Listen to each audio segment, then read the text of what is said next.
ಬೀದರ್ನ ಗುತ್ತಿಗೆದಾರ ಸಚಿನ್ ಆತ್ಮಹತ್ಯೆಯ ವಿಚಾರಕ್ಕೆ ಸಂಬಂಧಪಟ್ಟಂತೆ ಇನ್ವೆಸ್ಟಿಗೇಷನ್ ಚುರುಕುಗೊಂಡಿದೆ.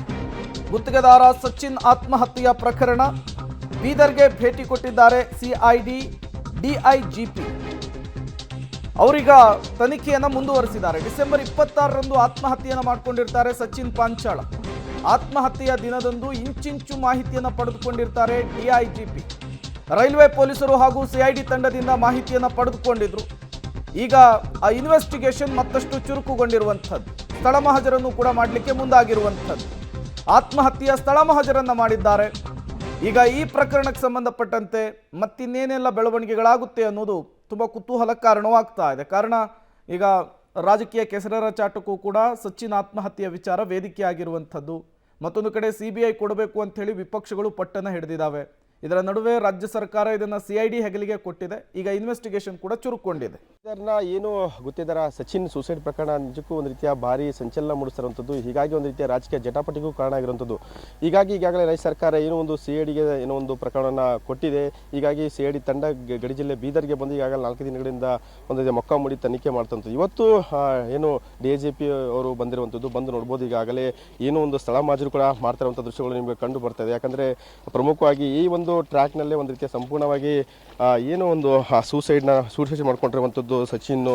ಹೀಗಾಗಿ ಒಂದು ರೀತಿಯ ಸಂಪೂರ್ಣವಾಗಿ ಸ್ಥಳ ಮಾಜರು ಕೂಡ ಏನು DIGP ಅವರು ಏನು ಶಾಂತಲು ಸಿನ್ಹಾ ಅವರು ಮಾಡ್ತಾ ಇರುವಂಥ ದೃಶ್ಯಗಳನ್ನು ನೋಡ್ತಾ ಇರ್ಬೋದು. ಬಹುತೇಕ ಒಂದು ರೀತಿಯ ರೈಲ್ವೆ ಅಧಿಕಾರಿಗಳ ಜೊತೆಗೆ ಇಂಟ್ರಾಕ್ಟ್ ಮಾಡ್ತಿರುವಂಥದ್ದು, ಬಹುತೇಕ ಎಲ್ಲ ಮಾಹಿತಿಗಳನ್ನ ಸಂಗ್ರಹ ಮಾಡ್ತಿರುವಂಥದ್ದು. ಯಾಕಂತಂದರೆ ಈ ಒಂದು ಪ್ರಕರಣವನ್ನು ರಾಜ್ಯ ಸರ್ಕಾರ ಗಂಭೀರವಾಗಿ ಪರಿಗಣಿಸಂತೆ ಕಾಣ್ತಿರುವಂಥದ್ದು. ಯಾಕಂದರೆ ಬಹುತೇಕ ರಾಜ್ಯ ರಾಜಕೀಯದಲ್ಲಿ ಮತ್ತು ರಾಷ್ಟ್ರ ರಾಜಕೀಯದಲ್ಲೂ ಕೂಡ ಒಂದು ರೀತಿಯ ಜಟಾಪಟಿಗೂ ಕೂಡ ಕಾರಣ ಆಗ್ತಿದೆ. BJP ಕೂಡ ಒಂದು ರೀತಿಯ CBIಗೆ ಕೊಡಬೇಕು ಅನ್ನುವಂಥದ್ದು ಒತ್ತಾಯ ಮಾಡ್ತಿರುವಂಥದ್ದು. ಜೊತೆಗೆ ಕುಟುಂಬಸ್ಥರು ಕೂಡ ಒಂದು ರೀತಿಯ CBIಗೆ ಬೇಕು, CID ಏನಾದ್ರು ಕರೆಕ್ಟಾಗಿ ಒಂದು ತನಿಖೆ ಮಾಡಿ ಅಂದರೆ CBIಗೆ ಕೊಡಬೇಕು ಅನ್ನುವಂಥದ್ದನ್ನು ಪಟ್ಟಿಡ್ಕೊಂತಿರೋದು. ಹೀಗಾಗಿ ರಾಜ್ಯ ಸರ್ಕಾರ ಇದನ್ನು ಗಂಭೀರವಾಗಿ ಪರಿಗಣಿಸಿ ಒಂದು ರೀತಿಯ ಈ ಒಂದು ಏನು ತನಿಖೆಯನ್ನು ಆದಷ್ಟು ಬೇಗ ಮುಗಿಸಿ ಅನ್ನುವಂಥ ಒತ್ತಡ ಹಾಕಿರ್ಬೋದು ಅನ್ನುವಂಥದ್ದು. ಹೀಗಾಗಿ ಒಂದು ರೀತಿಯ ಸ್ವತಃ ಇವತ್ತು DIGP CIDಯ DIGP ಅವರು ಬಂದು ಒಂದು ರೀತಿಯ ಫುಲ್ ಒಂದು ರೀತಿಯ ಸ್ಥಳ ಮಾಜರು ಮಾಡುವಂಥದ್ದು ಮತ್ತು ಅವ್ರ ಮನೆಗೆ ಹೋಗಿ ಭೇಟಿ ಕೊಡುವಂಥದ್ದು ಮಾಡ್ಬೋದು ಅನ್ನುವಂಥದ್ದು ಹೇಳ್ತಾ ಇದ್ರು. ಹಾಗಾಗಿ ಇವಾಗ ಈ ಒಂದು ಸ್ಥಳದಲ್ಲಿ ಒಂದು ರೀತಿಯ ಸಂಪೂರ್ಣವಾಗಿ ಎಲ್ಲ ರೀತಿಯ ನೋಡ್ಬೋದು ನೀವು. ಅಲ್ಲಿ ರೈಲ್ವೆ ಟ್ರ್ಯಾಕ್ ಏನು ಬಿದ್ದಿದ್ದು ಆ ಒಂದು ಬಾಡಿ ಏನು ಒಂದು ಸೂಸೈಡ್ ಮಾಡಿಕೊಂಡು ಆ ಒಂದು ಸ್ಥಳದಲ್ಲಿ ಸಂಪೂರ್ಣವಾಗಿ ಒಂದು ರೀತಿ ಎಲ್ಲ ಆಯಾಮಗಳಲ್ಲಿ ಒಂದು ರೀತಿಯ ತನಿಖೆ ಅಂದರೆ ಒಂದು ರೀತಿಯ ಪರಿಶೀಲನೆ ಮಾಡುವಂಥದ್ದು, ಒಂದು ರೀತಿಯ ಸಾಕ್ಷ್ಯಾಧಾರಗಳನ್ನು ಇದು ಮಾಡ್ತಿರುವಂಥದ್ದು. ಮತ್ತು ರೈಲ್ವೆ ಪೊಲೀಸರು ಅಂದರೆ ಈ ಪ್ರಕರಣವನ್ನು ಸ್ಟಾರ್ಟಿಂಗು ಒಂದು ರೈಲ್ವೆ ಪೊಲೀಸ್ ಸ್ಟೇಷನಲ್ಲಿ ಪ್ರಕರಣ ದಾಖಲಾಗಿತ್ತು. ಹಾಗಾಗಿ ಆ ಒಂದು ಕೇಸನ್ನು ಅವರು ಕೂಡ ಸ್ಟಡಿ ಮಾಡಿದರು.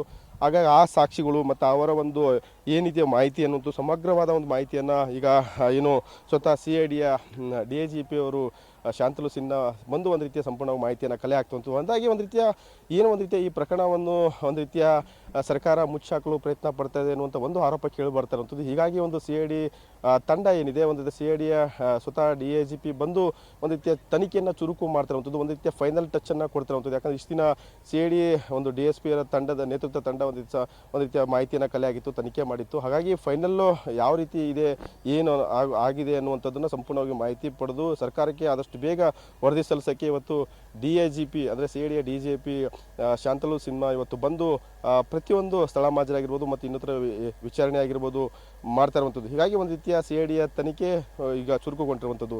ಕ್ಯಾಮರಾ ಪರ್ಸನ್ ಆಸಿಫ್ ಜೊತೆ ಮಲ್ಲಿಕಾರ್ಜುನ್ ಕುಪ್ಪಿಗುಡ್ಡ, ಪಬ್ಲಿಕ್ TV, ಬೀದರ್.